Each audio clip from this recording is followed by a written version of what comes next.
and welcome to the Football 360 Show. I am your host, JP Rock. He is Matt Bierman. Matt, how you doing today? Doing great today. Fantastic. Football 360 Show is brought to you by Wendy's in Chesterfield, Missouri Valley. It is a proud sponsor of the Football 360 Show. Work hard, play hard. Wendy's is family-owned and operated, known for our pizza, wings, and live entertainment. You can have a great time and good inside or out, depending on the weather, because it has a heated patio. Wendy's also has carry-out and online ordering available. For great food and a great time, head to Wendy's, 18000 Chesterfield Airport Road, Chesterfield, Missouri. Tell them you heard about them on the Football 360 Show and let them know that JP and Matt sent you. So, another big week of football happening as we here at the Football 360 Show bring you the best in football news, analysis, recruiting talk, you name it. How was your football week, Mr. Bierman? It was really good. I mean, I got to do the usual. I got to train kids. I got to coach my little junior football team, which is always a blast. And oh, you love that. Get to watch a little bit of college football and NFL football. So you're the Kirby Smart of the junior football. We try to do the best we can. It's a lot of fun, getting to apply it to, working with young kids and teaching them. But there's always challenges when you're working with middle school age boys. So. Oh, absolutely. With any boys or girls in sports and any kind of training or coaching like that. But it is cool though, because you can see that the learning aspects of it, and then they're picking it up and starting to figure it out. And then and then as we talked about last week, you can kind of see who some of those guys are early age. You can see without a doubt, and I love that. And there's nothing like watching the development, because like I talked about last week, you're building something. You're building young people, into better athletes, into better football players, and nothing feels as good as that. Yeah, I mean, it's such a fun process. That's why I think so many people love getting in and doing the junior coaching. And obviously I've coached high school football. I think that's a lot of fun as well. But there is something very pure about that junior, middle school age range. It's really fun. Without a doubt. And with football going the route that it has, whether it's professional or college, the purest form of the game is what I really like. It's what I really enjoy now. That's why I love high school football, because you go out there on a Friday night, a Saturday afternoon. Yep. That's all you see is they're doing it for the love of the game. Well, yeah, then you start to look at some of these middle school programs around our area and the high schools. Like the game day experience is really neat because a lot of the middle schools have the games played at their middle school fields. Yes. The high school fields playing with the middle school kids. And it's kind of a really unique environment, brings the community together, a lot of fun. It is sometimes a lot the of fun. stands are packed. Right. I'm shocked. I'm shocked because a lot of times it'll be like multiple games. It'll be like 4, 5, 6 or more games in a day. Yeah. And so you do have it packed. And I love that. And the parents are just as raucous, just as excited as if it is the high school or the college level. Yeah. I mean, That's actually a really cool point that you bring up there about that because, as we look at like the different phases of the games or even then different levels of the college football, I always tell kids, like, look, do you think it's any less important for a kid playing in middle school? It's all relative. Like that's their highlight world. of their week. Absolutely. That's their world, right? Yep. So then when you get to high school, that's relative to them because that's their world at that time. But then you have kids that are like, well, I want to play Division I. Mm-hmm. But do you think it's any less important to the kid playing Division III or NAIA football? Like, no, those guys put just as much work in. They spend a lot of time developing themselves. And the game is really just as important to them. It's where they're at. And you could say the same thing for the guys playing the XFL, USFL, and then obviously in the NFL. It's where you're at, obviously you can have aspirations of playing higher, but it's all relative. Like if you really love what you're doing, like you enjoy where you're at, and you take it to the level it needs highest to go level to. that you can go. Yep. Absolutely. So yeah, I had an interesting week myself. I get out on the road. I actually get out there and see the games. I know there's a lot of people out there who will like to write about players or this or that, and they. God love them. They're doing it from the newspaper or the computer screen or whatever it is they do.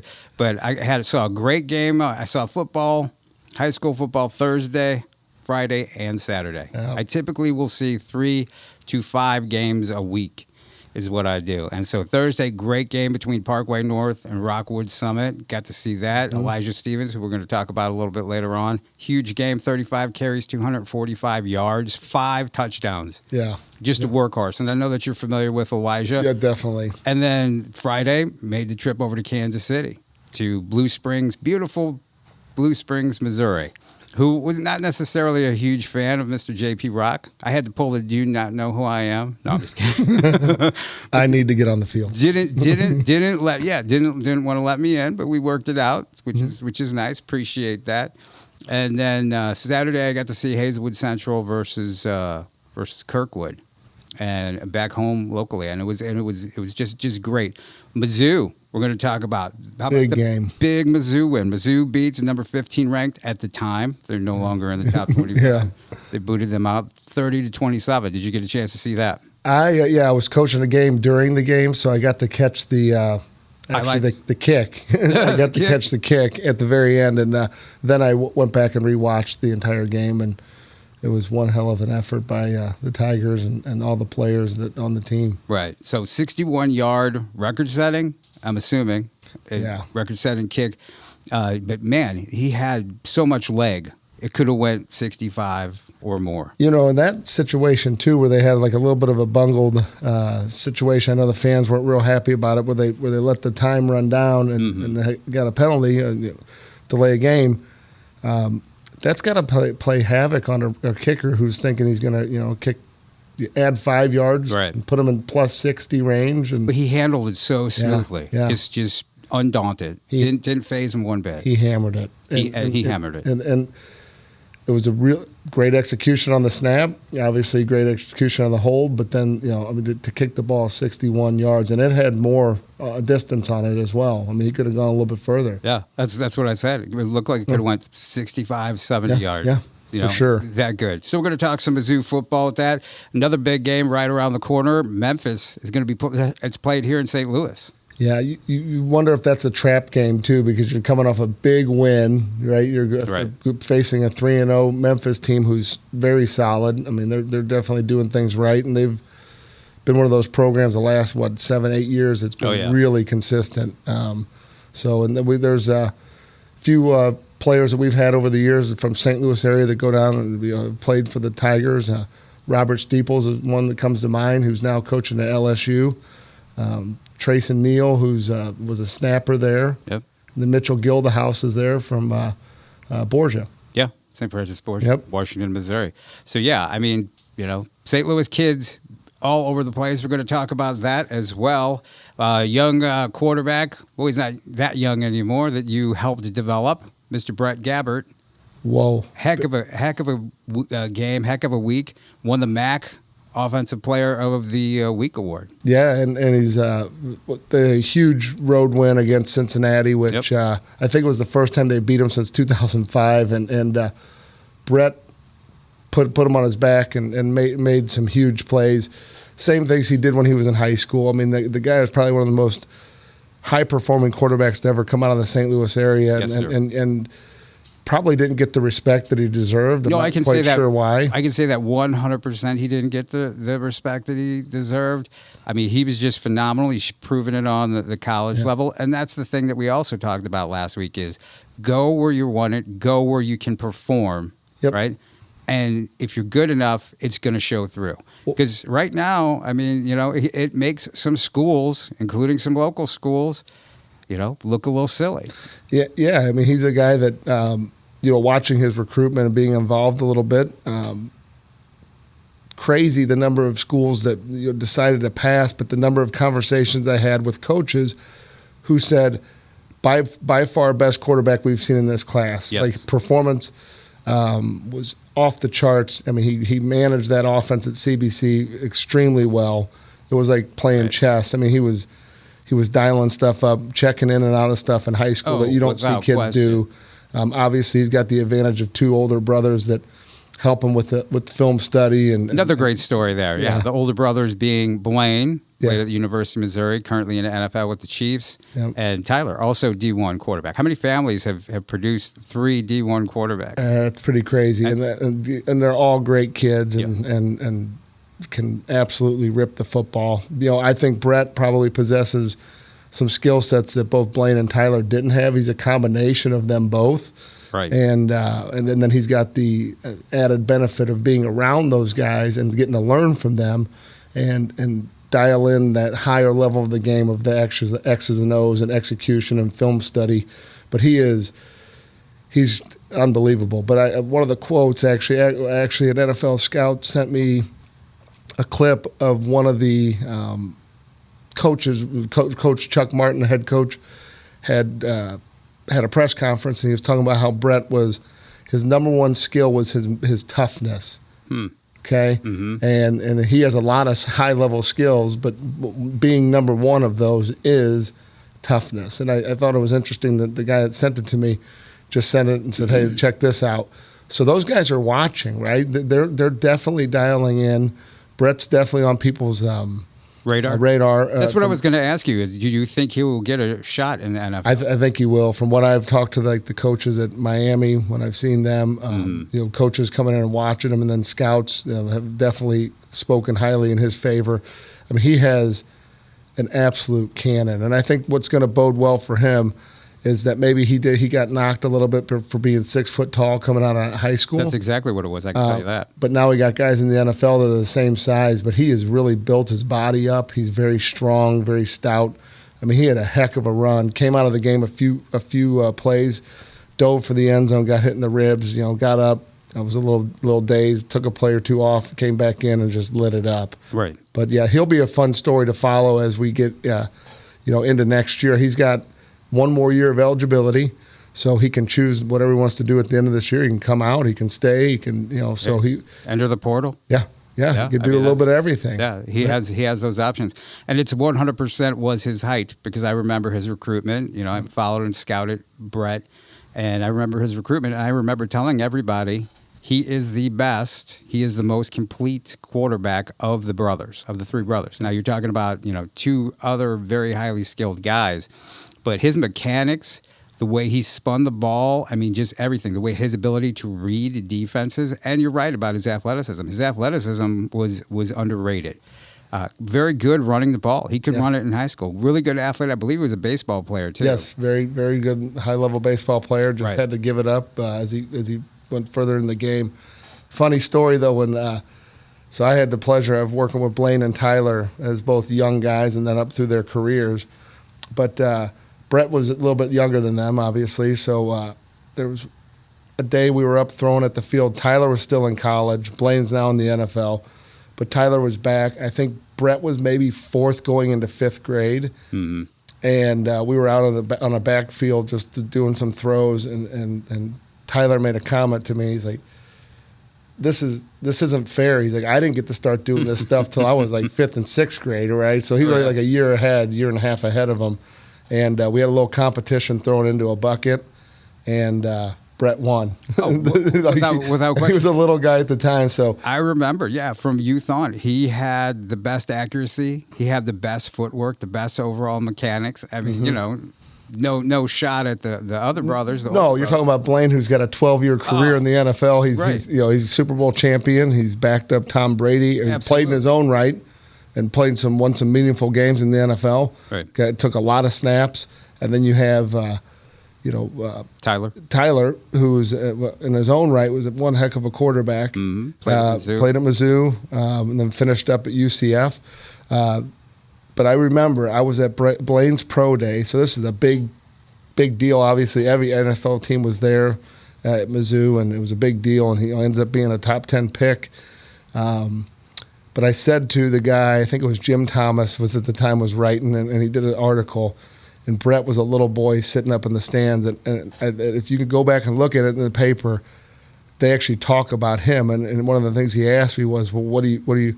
I said, he's the best quarterback in the group. Yeah. I said, give him time. Yeah. And now here we are, we're watching him. So he's had a few unfortunate injuries the last few years, yes. I think he'll overcome that, and he's built himself up even better. And I will say, just like Coach Martin said, ultimate competitor. Yeah. So, I mean, just great. I remember all of that, and good for him. Other local kids doing really well. We're also going to talk about some high school football, college football in general, a little bit of recruiting news and information. So let's go ahead and I guess let's kind of focus a little bit more on the Mizzou win, 30-27. Coach Drinkowitz addressed a few things following the game, and here's a little bit of his presser following the big win. I'm going to say it. It pissed me off when we booed our starting quarterback to start the game. That pissed me off. And he went out there and played his butt off for this university and this team. They need to get behind him. We need to get behind the young man. You want to boo me, fine. You don't boo the starting quarterback. It's bull crap. I'm going to say it. Right. So I should have set that up a little better. I thought it was going to be the presser, but he did address that. And what happened is, apparently before the game, Brady Cook got booed by Mizzou fans. And Brady Cook is a damn good quarterback. Unfortunately, he has had to take a lot of stuff over his time there. Yeah. Because people, and especially with Mizzou, I've covered Mizzou a long time, they love to blame a few things. They love to blame the quarterback. They love to blame the offensive coordinator and the defensive coordinator first, and then it falls into the head coach. But the quarterback always, Drew Lock went through it. Blaine Gabbert, who we were talking about, went through it. Chase Daniels, not as much, a little bit. Towards the tail end of his career a little bit, he did. Yeah, right? That last run. James Franklin. These were all very highly successful quarterbacks. Yeah. Brady Cook is no different. And Brady Cook came out there and silenced his critics. You know, it's really interesting to see all the sideline, armchair quarterbacks, and everybody's an expert, right? Everybody's got their opinion. The backup's always the better guy. Yeah. He's the guy that should be in, and that even occurs at the junior level. Like, everybody thinks everybody else should be the quarterback, right? But until you've been in those shoes and you know what those guys are putting in the work, I know I'm a little bit biased. I've trained Brady since he's a young guy. Of the season sale. But at the end of the day, Brady is a guy that's put in all the work. He's done an unbelievable job to prepare himself. He fought through adversity last year with an injury. He's also in a situation where he's a much better quarterback than what the other options are. It's as simple as that. Talking to other coaches on the staff last year and then even this summer, it was his job. I don't know that people understand. They may buy into the narrative that there's this competition and this and that, but there's certain things that get done in the off season and then in the quarterback room that really separate guys from the others. And Brady's a guy that does every single thing that he can at a top level. He's a very, very intelligent human being. I mean, one thing that I think is pretty cool. He went into Mizzou. He's graduated. He graduated in 2.5 years from University of Missouri. I mean, he's that level of student, and he's there to maximize his opportunities on the field. So he's going to do what he's going to need to do to make the Tigers successful. Yep. And I think you probably saw the quote, but he came back with an awesome quote, something to the effect of, "This is my dream school. This is where I've always wanted to play." Basically saying he would appreciate it if the fans got behind him, but he's he's going to do his job. He's going to do his job regardless, and I think that it's a little tough sometimes to deal with and hear those criticisms. I know it wears on the family. I know it wears on his family and friends, and publicly though he handles it perfectly. Yes, he handles it. You would not know that it bothered him at all, and I mean that's a lot about him as a person and as a player. And he's a guy who's going to have options. You said he graduated. Hey, he has himself a great year. Maybe he wants to go play at a more successful program after this. Yeah, I mean he's going to certainly have options. He's got time. He's got on his side. Time is on his side, and eligibility wise. But yeah, I don't see him regressing. I mean, I know he's fighting through a little bit of an injury that he had in the game. Any update on that? I know that he practiced yesterday. Yeah, from what I've been told, he's obviously he's I mean, he played all last year with a torn labrum, so I would assume he's going to stick it out and play the best his ability. So, maybe he's not 100%. He's going to go as long as he can. He's going to go as he can. And you harken back to the Blaine Gabbert days. He had that really bad ankle with Sue, who when they played Nebraska, he hurt his ankle really bad, and he stayed in and played the next number of weeks. And people were criticizing him. And it's like, he can't even push off his foot. Like people are just not realistic about what some of these guys are going through, and they lose sight that they are kids. Like, he's still a kid, and he's there doing the best he can. So I'm really happy for him. I was super excited to see the success that he had, because at the end of the day, what's gonna the guys that work. The cream always rises. He wasn't the 5-star guy coming out of high school. No, but he was the very best quarterback that they got as soon as he signed. Yeah. As soon as he signed with Mizzou, and I told everybody that. I'm like, Brady Cook is the best quarterback option that they will have. So, speaking of that, so like some of the things we do at our facility, we measure. We have things called force plates, which are anywhere from a $10,000 to $15,000 apparatus that can do a lot of analytical work to see how athletic a person is. How high they jump, how much force they produce, how well they land, how much goes off their right leg or their left leg. So like it really gives you insight into very scientific. Very overall athleticism, and then how much force they can produce, how much power, how much strength, how much fluidity. There's a whole bunch of measurements that go into it. But a quick Brady Cook story on that. Number of years ago when he was in the competition with Macon, everybody thought, well, he's not that athletic. He's not the more athletic quarterback. Well, the guy who heads up our strength and conditioning program actually is the director of sports science for the Astros. So at the time, he worked just for us before he took that job.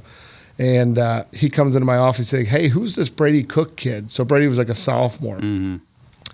So I said, oh, he's a sophomore quarterback, going to be a junior. He's at Chaminade. He's like, well, he is the most athletic kid we've had jump on those force plates out of 1,000+ kids. So it teased out real easily. He's a very symmetrical athlete.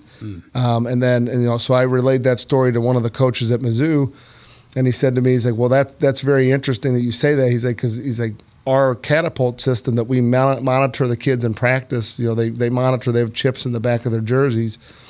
His athletic output is the highest typically of every player on the team. So I think there's, people are going to have to come to grips with the fact that they probably misinterpreted who he is and what he can do. And I hear people say, well, he didn't have big wins and this and that in high school. It's all relative to what your team is and who you're playing. Like they don't recruit teams to college. They recruit individual it's a team athletes. Sport. Right. So, and Brady was one of the very best. And taking it all the way back, when he competed at the elite football combine. He ran a 4.5 40, had a 33-inch vertical jump, and I'm talking about he was probably like a freshman or sophomore in high school. And he's running consistently 4.4 low 4.4 now. Yep. I mean, that will place him towards the top end of any NFL quarterback coming out when he goes at that phase and starts to test in the NFL. And it shows when he runs, and it showed when he ran for the touchdown last week. Yes. Against Kansas State. So Coach Drinkwitz had this to say following the win about the overall team performance.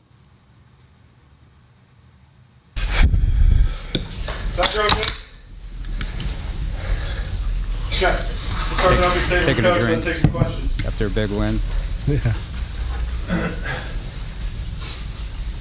Yeah, gutty win. It was a really good football team we beat. Really proud of our team. Our team stuck together, fought hard together, didn't give up. Took the lead in the fourth, gave it back.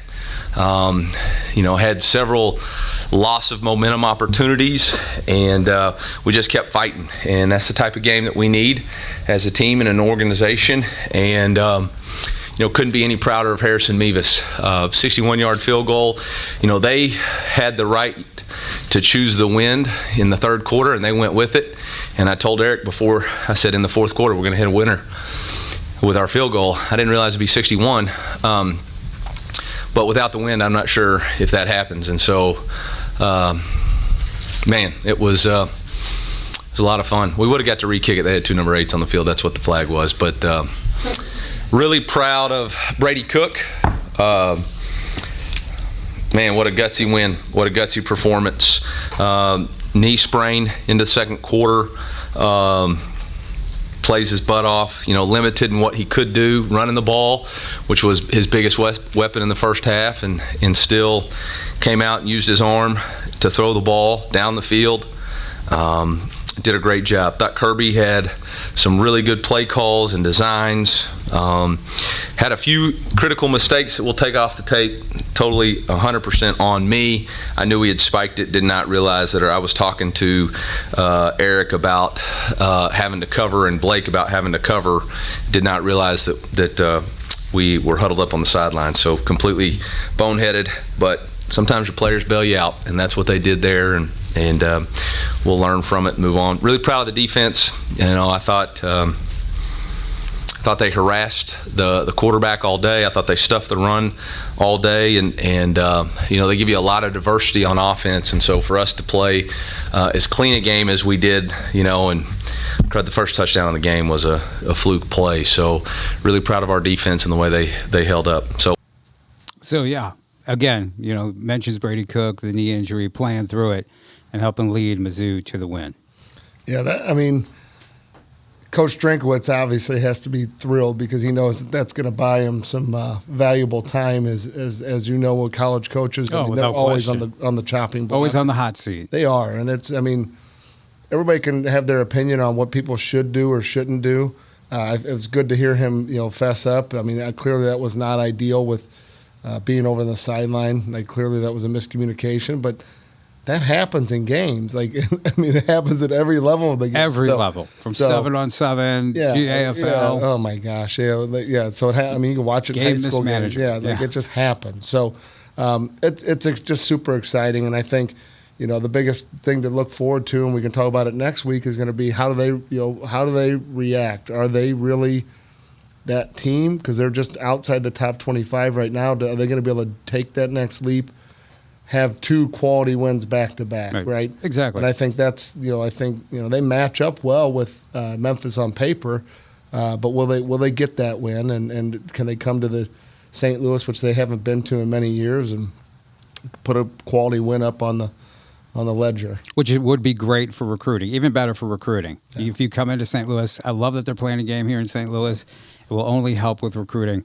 And like you said, can this be a turning point in the program? You beat a ranked team. It's a big win. Fans rush the field. I'm not too big on that. Yeah. Cost them $100,000. They got fined for that.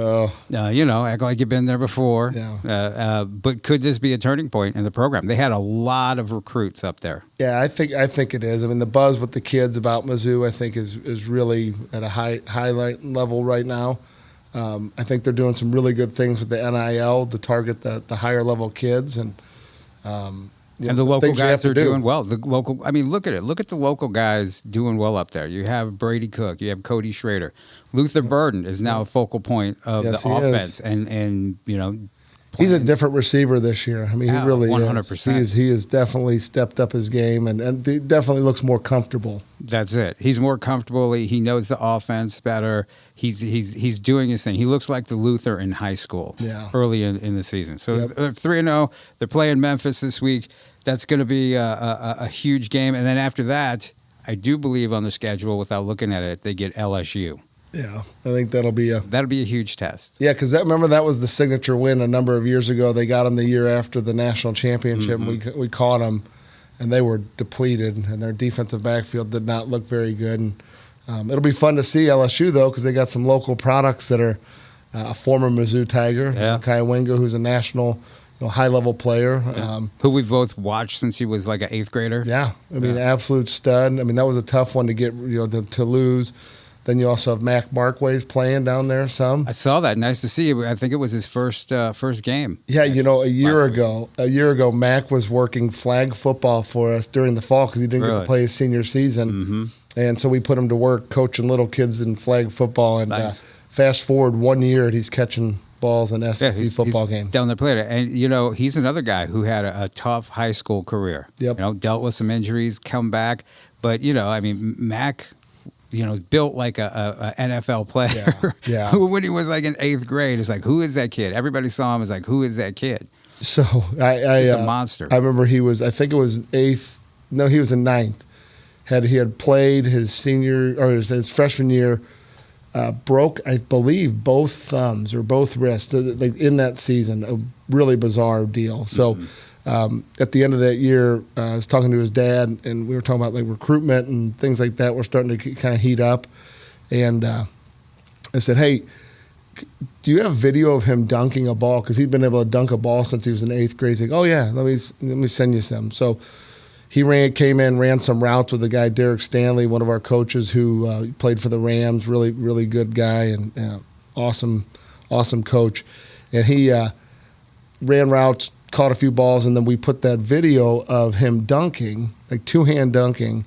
And football coaches, for whatever reason, really love that, right? Yeah. They love to see. I mean, Just the level of athleticism. Brady Cook, kind of the thing that popped him on social media was him dunking on our facility. I remember that. You know, and it's like the backstory behind that was I told him if he could really do it, I would put it on our Twitter at the time, and he could do it. So, but Mac is one of those kids that's an excellent athlete, and it's good to see that he's healthy. It's good to see that he's back and he's going. And you know, his high school career probably didn't go the way he wanted it, but he ended up where he wanted to go, and now he's on the field as a true freshman. And that's great. Robert Steeples, former DeSmet coach, he's another guy who. Yeah, I mean, Robert's an awesome guy who we trained him as a kid, trained him through his NFL career. My brother actually was his agent. Nice. And still works a little bit with him on the agent side of things in college as a coach. And then, he was a Mizzou guy and went to Memphis, finished out with Barry Odom when he was down at Memphis, and had a heck of a career, and then played a really nice, probably not as long as he wanted to in the NFL, but he was in the NFL and got to have some meaningful snaps and did a really good job. Yeah, now he's doing his thing down at LSU. And it's so crazy. Time is going by so fast, Matt. Yeah. I remember, it's just like yesterday. Robert was maybe a sophomore, junior at a Mizzou camp I was at, and I remember, doing my deal, getting his photo and talking to him about recruiting, and here we are. Yeah, just like it snap of the finger. I mean, that's why we've been doing this a long time, and I think that's what makes our perspective pretty unique too. Is that this is not something that just we dreamt up that we wanted to do because we saw it online, and it's in vogue and it's cool, and a lot of people love the recruiting side of things. I mean, at the end of the day, like, I get the most joy from watching those, being involved in those stories from the beginning. And a lot of people, they see the tail end, right? But they don't understand all the stuff that goes in behind the scenes. And I think, and that's the training aspect. That's the psychological aspect of when things don't go your way. There's the tragedies of families and things that happen in life, and they help people overcome that. It's the overall development, development of character, and it's a long process. And I tell kids all the time, perseverance. Remember the word perseverance, because you have to persevere. You're going to go through a lot of stuff. So I don't know if you guys probably have this on your computer, but I have one of these things that throws up the old photo memories. Yeah. And it throws it up all the time. I don't know why it does this one picture, but I specifically remember that being at this time and place. And Robert Steeples was in the facility training for his pro day. And I asked him if he had talked to this team. It was an all-star team that was practicing in the dead of winter for one of these tournaments that's postseason tournaments. They were the 8th grade all-star team for St. Louis.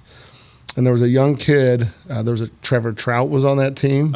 And then Cody Schrader, a young Cody Schrader. I think Dallas Credith was on that team. It was a really good team. But Robert's in that picture talking to those boys, and now you fast forward, Cody's going to be playing them against Robert's defense. I mean, I think it's pretty cool to see all that stuff come full circle. I mean, all those years ago. But I mean, Cody, I think, was in his second year of football at that time, and he got Robert, who's aspiring to be an NFL player at that time, and then fast forward, he's now coaching and he's now playing. Yeah, I mean that is great. That's one of the great things, is to be able to watch all that stuff. Makai Wingo, back to him real quick. Another guy who probably would have had better opportunities, but he didn't fit the measurables that a lot of college coaches were looking for. Yeah. He just went up to Mizzou and killed it, and now boom, hey, we'll take you. He reminds me of like an Aaron Donald type. And Yes. those guys, like if you talk to the offensive linemen, the people that they really, the interior linemen cannot stand blocking are those guys that are 6 foot, 6'1", 280 to 300. Right. Because their leverage is so low, they're so hard to block. He fits that mold. I mean, he's athletic. He's constantly in the play when you're watching him. It's fun to watch, but keeps his head down. Really, really solid. Very quick, great get off. He just explodes. Yep. The explosion that he has, and he's had that for the entire time that I've known him. Yeah. It's just gotten better. But again, it's one of those guys that he had the opportunity to play at Mizzou. Didn't have a ton of other ones coming out. I don't believe. No. I mean, you would know better than me, Right. but They were his best offer. yeah, and then you get there, you do well, and then probably didn't hurt that his old high school head coach was down at LSU, but You do well. Everybody wants you. Everybody Yeah, right. gets a little interest. makes sense. And then we're does. living in a day and age where you get a free transfer, and there's money on the table with NIL. I mean, that's a good opportunity for these guys. And that's why for young people, young guys, young players listening, and parents, don't let people tell you can't do something just because you don't fit the measurables, just because you're not 6'5", 300 pounds. Mm-hmm. Look at guys like Mackay. Look at other guys. I mean, there are guys who've gone on to smaller schools, and a few of them locally, and they didn't fit the measurables, or for whatever reason they weren't able to go to the SEC school. If you're able to go to play football at any level and have your education or part of your education paid for, you are ahead of 99.9% of the population. And you should do it, and just keep working, just keep building, and you can always rise up. So last night, I had a young man. There was a couple boys from Rockwood Summit in my office. We were just talking, did a little bit of film review, and the one boy was just along for the ride with his friend, and he made a comment. He said, hey, he's like, the only interest I'm getting is Quincy. He's like, but Quincy put a guy in the league last year. He's Right. like, that's inspirational to me. And I said, listen, you can go to any school and they put guys in the league. That's it. I mean, Lindenwood's had their fair share of guys come out. We've had guys, Missouri Southern. oh yeah, Missouri Western. Yeah. I mean, all those schools in our greater area, they're your opportunity is if you go and show out and you develop as a player, you're going to have an opportunity. So the guy that from Quincy was B.J. Wilson. Now, he's an interesting guy because he had the measurables size-wise, but he didn't they played him at a couple different positions, but he was clearly an offensive tackle. Right. But they played him on D-line. Yeah, he played DN, played tight end for a minute. But he was a tackle, Right. right? So when he came out, barring a really bad, poorly timed injury, which they never good, but your senior year, I think the second to last game tore his Achilles. He's I had it on good authority he'd be a top 5 round pick. I mean, coming out of Quincy, and he's 6'7", 330 pounds, and moves extremely well. So now he's moving around the NFL right now, trying to get himself. He got picked up by the Panthers, and now I think he's going to be with the Colts before it's all said and done. But those are, again, it's a guy that kept building. He didn't give up. He kept playing. He didn't get the offers he wanted out of high school. He persevered. Yeah, I mean, there's something to be said for that. That is actually everything. Mm-hmm. The perseverance, the dedication. That is everything. In fact, I spoke to a player when I was at the Ray-Pac Blue Springs South who's committed to Georgia, a guy by the name of Jaden Riddell. And without going to his clip, which I have, but I'm not going to go to it right now. I asked him, what did you have to do to become an elite caliber athlete and football player to play at Georgia, to play in an SEC school like Georgia? And that's exactly what he told me. Yeah. You just have to keep doing it. You have to keep doing the work. Don't give up. Because you're going to have plenty of naysayers. I mean, the people, the voices in your ear need to go in one ear and out the other, right? And the voices internally need to be to the point where you have to believe in yourself when other people aren't going to believe in you. And Right. you have to focus on the things that you can control, which is, do I show up consistently and work out? Do I give full effort, right? Am I doing those little things like athletically? Am I working out the way I need to work out? Am I eating right? Am I sleeping? Am I hydrating? All those things do get into it. And then obviously a barrier that we see, and I think we see it less and less, but the grades, making sure that their grades fit the location. Has to be number one, yeah. Has to be number one that you focus on. That's the qualifier. Right, because without that, I've seen way too many very talented guys who could have played high-level college football, made it to the NFL, who just fell by the wayside because they just weren't interested in school. Right. So that's really got to be everything. College football. Did you get a chance to see much college football? It's really kind of interesting. I don't know if you've followed the top 10. Yeah. Georgia's number one again, followed by Michigan, Texas. Texas is on the rise. I mean, how about that? No better time for them to enter the SEC, correct? Yeah, absolutely. Absolutely. Texas has just been afterthought for how many years? Yeah. And so now they're on the rise, and I know they got the attention of some local guys, followed by FSU, another school who's just on the rise, hasn't been there for a while. USC, Lincoln Riley. Yeah, the Pac-12 incidentally is having a really good year as a conference, and then it's going to get destroyed. Right, as they disintegrate. Yeah, they're having a great year. Wrapping it up, Ohio State, Penn State, Washington, haven't seen them in there. Notre Dame, a bunch of local guys we know, playing there at Notre Dame. And then Oregon. There you go, another Pac-10 school, which they're recruiting into our area now. Tion Gray, committed there, who I just saw this past weekend. Yep. So great stuff there. High school wise, like I said, I was at the Parkway North and Summit game, and I do believe that this young man who we're going to hear from here in a minute, Elijah Stevens, I do believe he was the Elite Football Academy offensive player. Yes, he was. It was a pretty easy choice too. He had one heck of a game, and I think Summit's a very senior-laden team, and they're exciting to watch. I mean, they're fun to watch, and Eli's one of those guys. Elijah, he's one of those guys that he works his butt off. Last year he's been hampered by a few injuries. This year he's healthy, and he's having one heck of a year. He really is just a great, humble kid too. Yep. He just ran for 245 yards, 5 touchdowns, and I'm talking to him, and he's just kind of shucks.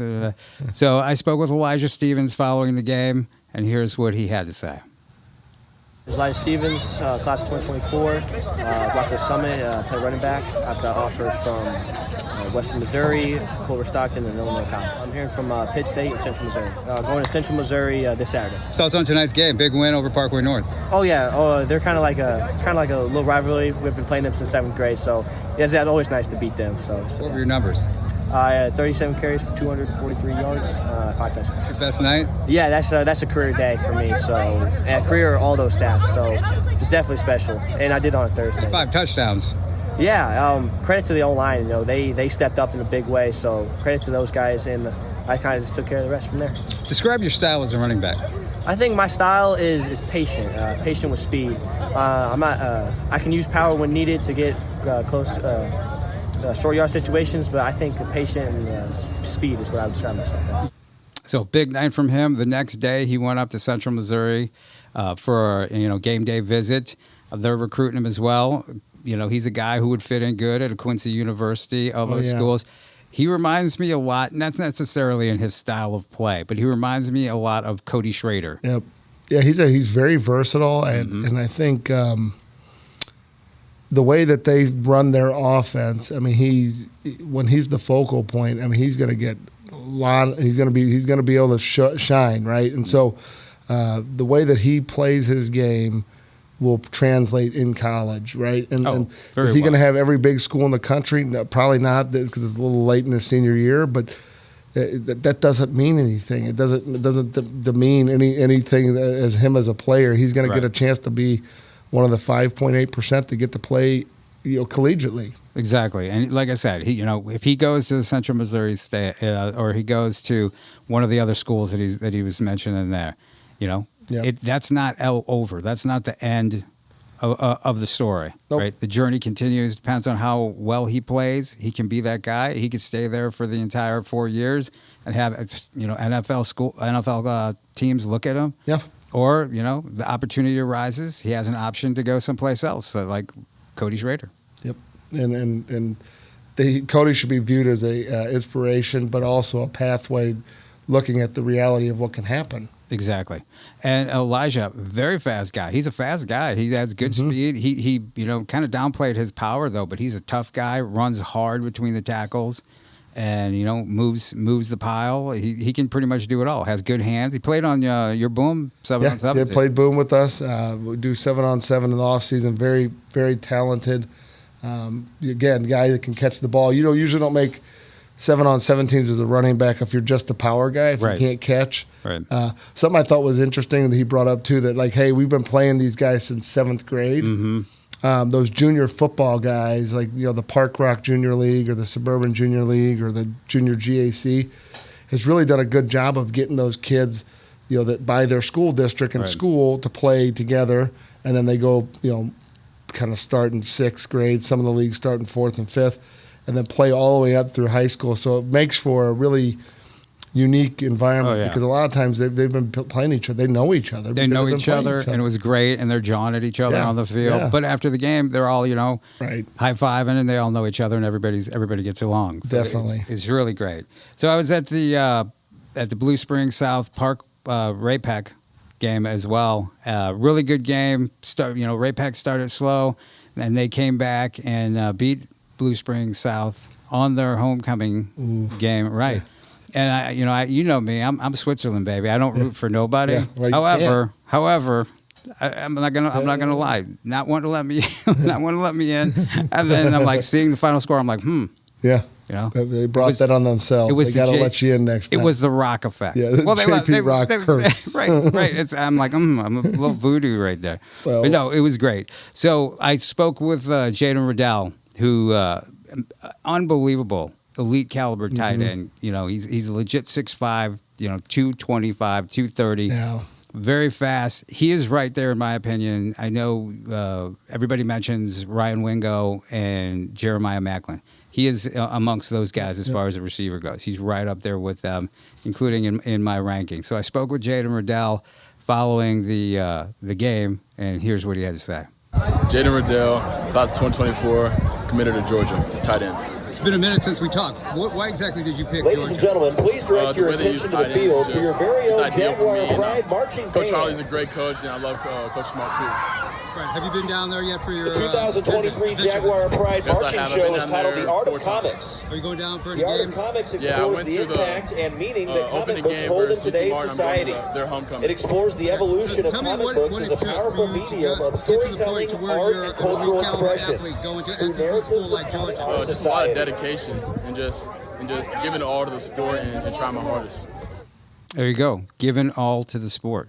Yep. He is a good-looking athlete. Man, he's got the size, obviously. But, it's one thing to have the height. It's another thing to work your body into the point where you look like the guys that they expect you to look like. They don't just recruit you because you're tall. You also have to have the frame that's got the muscle on it and got the size because they don't want to, that's the one thing is with colleges, we've both seen, they want ready-made products. They don't want guys coming in that they're going to develop. We're in the age of transfer portal. They can go find someone that's got experience. They can find someone that's older, who's already filled out. They can go find someone that's got a little bit more, game experience at the collegiate level. More physically developed. So that puts a lot of pressure on the high school kids because those guys have to come in ready to go. And, that's where we come in as a skill development group. They are not going. Their job is not to develop you and teach you skills when you get there. That's just not what college coaches do. Yeah, they used to do that in the old days. Yeah, that's not happening. In the old days, they would take a 6'7" guy, 240 pounds. They envisioned being able to play offensive tackle, and they'd put him in the program, and they'd put some weight on him, get him in the strength and conditioning, and develop him. Not anymore. Well, yeah, because they could develop him, and he could get disgruntled and then just leave, right? And so. I look at it if people say, well, why would I do skill development training? I practice with my team. So we kind of touched on this last week. Everybody practices with their team. Yes. Every single team in America practices. Every team works out, right? Every team does conditioning. At some point, you have to realize you have to do something different than everybody else. And you look at something as simple as this. The average across the country for individual, what we call individual in a practice for a college or even a high school is like 8 minutes of individual, okay?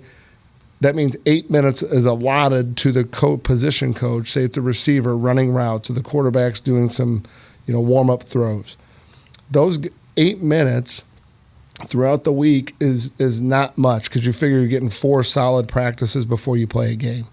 So you look at like doing 1 hour of skill development training on a weekend, that's nearly a week's worth of individual, if not more, right? Then you start to stack that on top of each other, and suddenly there's a cumulative effect that, yeah, you're playing against guys that are practicing as well. You're still practicing, but you're honing your skill set, right?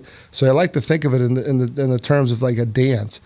The team is really good at teaching scheme, right, which would be the choreography phase, right? For everybody needs to know where they're supposed to go, where they line up, how we synchronize the play. But at the end of the day, the dance moves that the players have are hypercritical to their success, right? If you can't block or you can't pass set a particular rush that you're receiving from the defense, that's a problem. If you can't release or you can't stem a route properly or you can't finish and catch the ball, or you simply can't 3-step drop without hitching, things of that nature, those are what you do away from the team that helps you become a better player. Right. It's not an if or. It's really a requirement, because at the end of the day, the high school coaches only have so much time. This is not an indictment of anything they're doing. They only have so much time. I coach a junior football team. We only have a few minutes to do. We do the same thing. We only get a few minutes of individual. Then we're doing 7-on-7. We're doing teamwork. We don't have the time to do that, and it's just because you got a 2-hour practice. You got to get things done. Got to get special teams in. So I think as young players and parents, if you start to get serious about the game, you have to understand at some point they're recruiting you as an individual, and if you take care of yourself as an individual to become the best player possible for your team, that will also serve you very well as you go to the collegiate level and beyond. Right. The higher you want to play, the more you have to do the personal development on your own.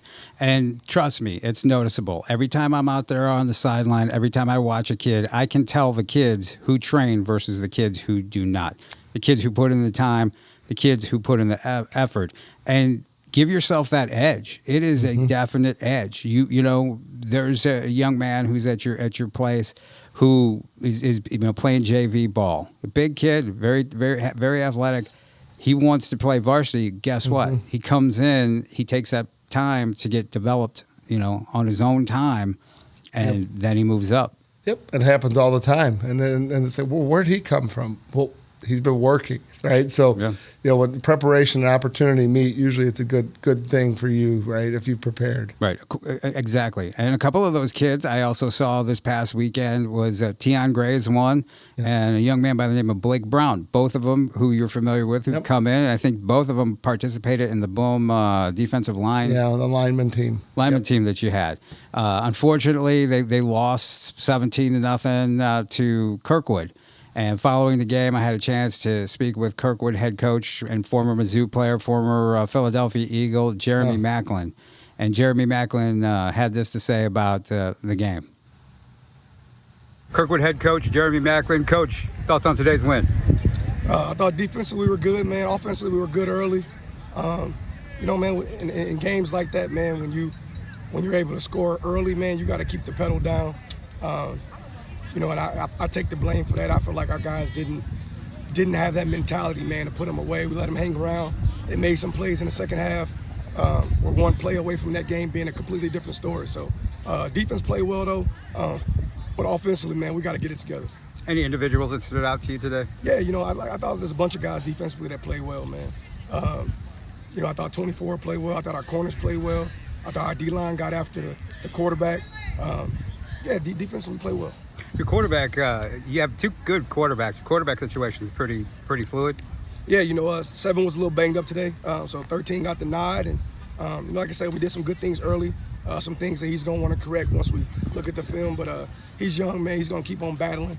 We're lucky to have 2 guys. I was going to say, it's good to have 2 guys that can go. Absolutely. So 3-1 on the season. Thoughts on your year so far, and what's ahead for you guys? Defensively, we've been solid, man. Defensively, we've been solid. Offensively, we need to step it up, and that starts with me. So, Right. Mizzou won today. hey, go Tigers, baby. That's on that. So you've had success in the collegiate level, NFL. You're head coach at a high school now. What motivates you to do this? Man, just being an inspiration to the next generation, right? The kids, like having them pick my brain, having them understand that when you dream and you work for certain things, man, and you do the right things and you stay the course, man, anything is possible. Appreciate it. So there we go. He's somebody who we spoke about last week who does things for the right reason, right? He's doing it for the kids. Yeah, that answer was not contrived. It was right off the top of his head. He knows what he's doing, why he's doing it. Yep. I get the sense that the offense is probably going to have a tough practice this week. Yeah, it will. Seven, who he's talking about, Creighton Wise, who you're very familiar with, was a little banged up. They have a nice backup, Owen Nestledge, 6'5" kid who can sling it a little bit. But Hazelwood Central really shut him down in the second half, and that was partly Tion Gray, partly Blake Brown, who is just a junior, about 6'2", 6'3", 280+ pound kid who really got after it. Another guy who's a future D1 player, who I believe he has an offer from Alabama A&M already. But just another guy to watch, somebody to watch on everybody's radar. Who's that next guy in line? The Tion Grays, the Brandon Mason. They also have a younger guy named Marcel Reed. He was also part of that. Yes, he was. Yeah, very solid. Those guys are the future. Yeah, they have just a really. It's unfortunate because the scoreboard hasn't shown for them this year, but they have a heck of a team. They really do. A lot of talent, but sometimes it's just getting that mixture together. It's what Coach Macklin was talking about. Things just not dialing in the way you want. I think that's the beauty of high school coaching and coaching in general is week to week. Sometimes the chemistry changes so that you're always tinkering to make sure you get to that optimal level and. It is sure frustrating when it doesn't click. It really is. It's really very frustrating. Frustrating for them. And they are one of the better teams that the record doesn't necessarily show it. A team whose record is showing at CBC is in there. I saw where Scott Pingle was just named a Misha Coach of the Year for 2022, 2023. Yeah, he does it the right way. Amazing job. He's as good as they come. You talk about someone that's the ultimate competitor. I don't know that you're going to outwork him, right? He's very intelligent, very sharp, and but he's also got a really good staff around him. Mm-hmm. He's got guys like Justin Gage, who is salt of the earth, just awesome guy. Former Mizzou player. Yeah, former Mizzou NFL player, just got inducted to the Mizzou Hall of Fame. He actually does some coaching with us. Just an awesome guy, but he's got a lot of talent at the varsity level. He's got a lot of talent at the JV and freshman levels. So I don't see that program wavering too much in the years to come. He has built a program. It's not just a high school team. He's built a program. And that freshman team in CBC is one of the best that I've seen. Yeah, they're very good. They're unbelievable. Very and a lot of those guys chose to go to CBC. They could have stayed at their public school or whatever and been the guy or been playing this year. But they're willing to buy their time and be the guy next year. And they had a really good freshman class last year. So, you start looking at they're stacking good classes on top of each other. Yes. And I think, a lot of times, we talked about it last week, say what you want, people get upset about people, going to there and missing a few kids here and there that could have gone to your public school. But the problem is that it's just like Alabama. Like when you have quality, people want to go. They get drawn towards it, right? So there's a high quality program, and it's an option if the people have the finances to do it, or they're able to make it work. It happens more and more, right? And so I think but it does make sense when you see who they have there coaching it and how they do it, how they go about their business. They have a big game this week against DeSmet. That's going to be a huge game. Pretty really, really good game. Probably one of the best matchups of the year, right? Yep. DeSmet 4-0. Yeah, Coach Sean Merritt, doing a great job there. They've got a lot of great players. One of their defensive end, junior Quincy Bias, just picked up his first D1 offer, his first offer overall. Yeah. D1 offer from Missouri State. Yep, and then you got Dylan Duff, who's at quarterback, who's a Division I guy. He's got a bunch of offers. Right. Very mobile, can throw the ball. Just good kid. Keeps getting a little bit bigger each time I see him. So he's he's one that's going to be really fun to watch. That 2025 quarterback class in the state of Missouri is unreal. Solid. Both sides of the state and in the middle. Yep. It's just unbelievable. We're talking about 5 right now D1 quarterbacks that have Division I offers. Yep.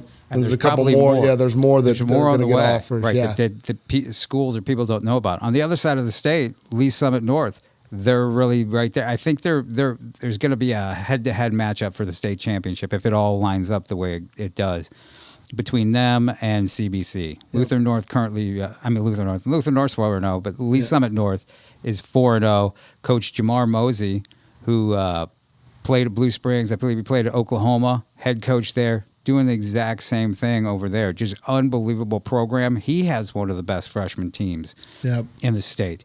And, Williams Nwaneri, of course, he has him, as well. Yeah, they got, the Kansas City side is really starting to resurge, it looks like. There's some really good teams, a lot of talent. And I think they're probably tired of the St. Louis teams, winning, right? And I think that's one of those things that at the end of the day, things are cyclical. But, when you have guys like Pingle, Coach Pingle at CBC, it makes it hard to win, right? And you got teams that are constantly pushing it, and they got high-level players. They battled to win it last year. Right. It's what everybody's shooting for. Yeah. So there's probably going to be a matchup down the line for that. Those are the teams. Them, Liberty North is another school doing the similar things, just, developing programs, having the young kids want to go there. Yeah. And they wind up there. And so that's, something. And we'll see if they can three-peat. Yeah. They've that hasn't been done much in the state of Missouri, right? No, especially in the modern era. I can't remember that happening. I know some programs have won a lot of state championships, like the old Jefferson City team. Yep. And that, but I don't know that anybody's had a three-peat as far as I would agree. Go. So, other recruiting news. Speaking of CBC, we'll lead off with him. Corey Sims was up there at the Mizzou game. Mizzou had a lot of really good players. Corey Sims might have been the best one up there. He is going to be. He plays 7-on-7 with our Midwest Boom team, and he's special. He's got a really big frame. He moves very, very well. He's obviously having a breakout season. Pretty easy to see why. He's long, and he's got a just big body, tremendous range to catch radius, and he's got an attitude that he wants to make it work. And I think he got some early offers at the Lindenwood camp as a sophomore. Right. I remember talking to his dad. He really blew up there, yeah. Oh yeah, I just told him hey, this is going to get serious for you guys because he's got all the measurables, and he's a dog. He wants to go get the ball when it's in the air, which again, that's what they're looking for. He really is. He is the total package. And I know that there's some other wide receivers who are heavily recruited, but we're gonna find out. I think he might wind up being the best of all these guys. Yeah, because he's a legit 6'3", 190 pounds, 4.4 40 time. Jumps out of the gym, just unbelievable athleticism, and he catches the ball. And the great thing is, he's just scratching the surface. Oh, no. Yeah, this is just the beginning phases. So I think last year he probably felt like, hey, I should get more, right? But you got Jeremiah Love and Jeremiah McClellan. Mm-hmm. Those guys are certified. They're certified. Yes. So the problem is that there's only so many balls to go around, right? So, you get in a situation where you want it, and I think he worked extra hard this offseason, and he's competing. He wants the ball. So it's exciting to see. Yeah, it is. And also, speaking of recruiting, Mizzou picked up a huge verbal commitment from Overland Park, Kansas, Thomas Aquinas, defensive lineman, 2025, just a junior, 6'7", 260 pounds, Julian Marks, who is, similar size-wise to Will Nwaneri. Yep. And Julian's another guy, 6'7", 260 defensive lineman. Big-time basketball player for a while in his youth, played AAU basketball. Yeah. So he has the athleticism, long guy, quick, strong, still not hitting his peak yet. Still a lot of ceiling left. Yeah, what are they feeding these guys? I'm telling you what. That size, it's unbelievable. I'm telling you, and you talk about the resurgence in Kansas City, the Kansas City side, there's there's him. So that's a huge, that's it paying off. Yep. And he committed, right after the Mizzou win. So Yeah, you get those winning big pays wins. off. It does pay off. I mean, it attracts, again, it attracts solid athletes that were on the fence. They're like, hey, I can come do this, and I can represent the state of Missouri. And, if Mizzou ever is able to crack that code and get all of the guys or the majority to stay in state, it could be very, very good for University of Missouri for the long term. Well, I will say it, right? It needs to be said. Mizzou could be a perennial 9-win team, right? Competing for the SEC East if they got the talent around the region. The Kansas side, the Illinois side, all over the state. That's the kind of talent that the state of Missouri is producing right now. And it's not going to stop, right? My lists go back down right now to 2028. Man, there are some stud athletes. And a lot of these guys are choosing to go to Notre Dame, to Georgia, to Alabama. If they could find a way to grab those guys, like you said, because look who's doing it. Look who the stars are. Brett Norfleet, we didn't mention him from Francis Howell. Heck of a day. Freshman. Luther Burden, Brady Cook, Cody Schrader, Those Nathan Pete. Where do they come from? Well, they're Missouri boys. Yeah. And I go back to a number of years ago when we had Mizzou was in a really big pinch for receivers, and I don't remember the exact year. But that year, starting at Michigan was J.U. Chesson from Mizzou. Yeah. Starting at Oklahoma State was Brandon Shepard. And starting at Oklahoma was Deron Neal. Yeah. Those three guys, they did not land, two of which they hardly recruited at that time, obviously as a pass regime. Right. And then Deron Neal, I think they went after and didn't get. But you look at those three outstanding players that they could have had that were in state. Oh, the list is long. There's squandered opportunities I think they could have built on top of themselves over the years, but now they are where they are, and they're going to have to do a job to reestablish. We could do a whole show just listing names of guys that shoulda, woulda, coulda, including a guy named Kyron Williams, who you were talking to me about. Yeah, I tell you what. Vianney High. Kyron's having a heck of a year. I think last year as a rookie, he was a little dinged up. Very frustrating year for him. He comes back in the offseason, works out.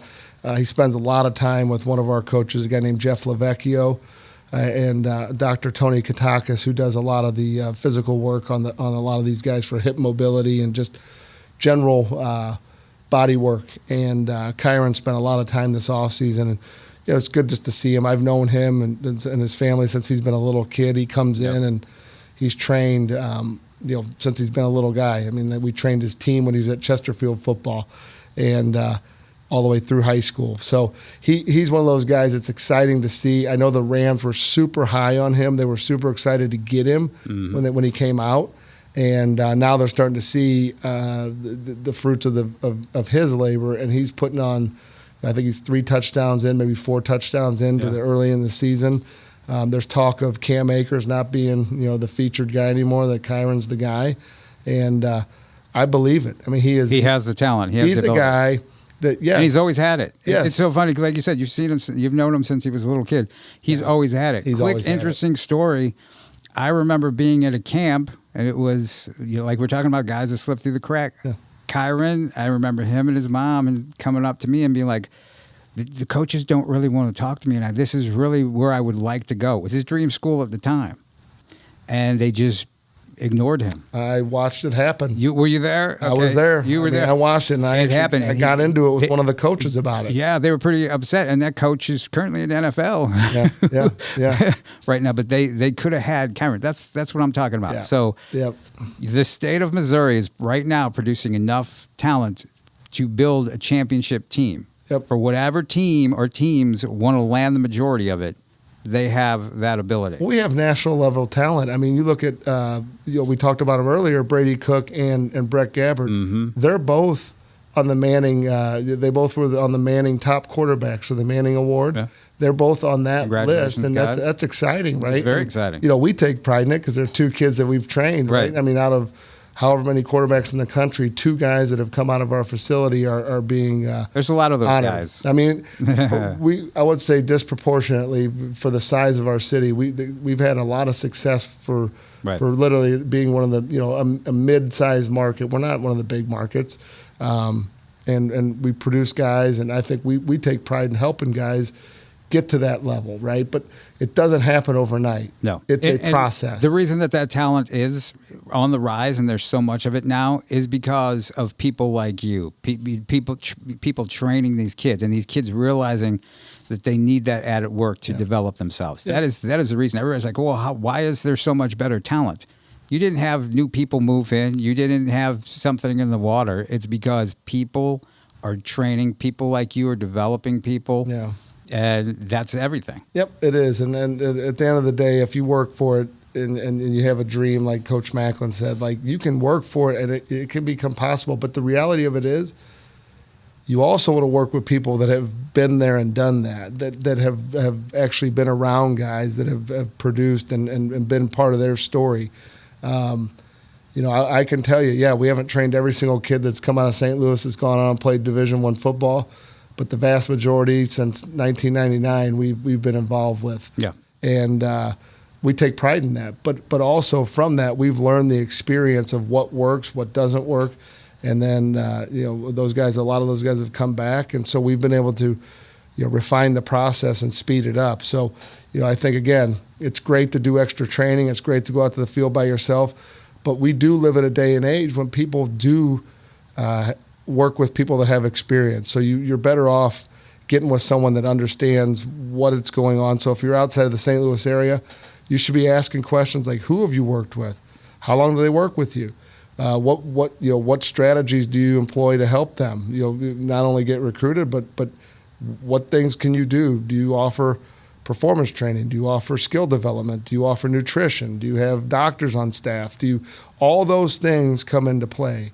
And I think that's where we really separate ourselves because we have the full 360 approach to the athlete, and we have the experience. I like that. Football 360. Yeah, something similar. I like that. A couple more names recruiting-wise before we get out of here. A couple other guys, big-time guys that were at the Mizzou game. Hoyt Gregory. Yep. Game day visit. That's a name familiar with you. You're just talking about guys training. Yeah. He's another guy. He's got some. I think he's got an offer from. Florida Atlantic. Yes. Florida Atlantic. Yep. That was his first Division I offer, first of many. A lot of schools, including Mizzou, looking at him. Yeah, now he's got a game day visit at Mizzou. Right. Big, tall, 6'3", 210. Extremely well. Great arm. Reminds me when he runs like a Tim Tebow type, very powerful. Yes. But then he can throw the ball. So he does a really good job. He's true dual threat. Yes, and couldn't be a nicer kid. His dad's a longtime head coach in the area. Now he's an assistant at North Point. He's a Lindenwood Hall of Fame guy, so right. I think he's got some allegiance to Lindenwood as well. So, go ahead. No, I was going to say Brady Davidson, another quarterback out of Columbia Rockbridge, another guy.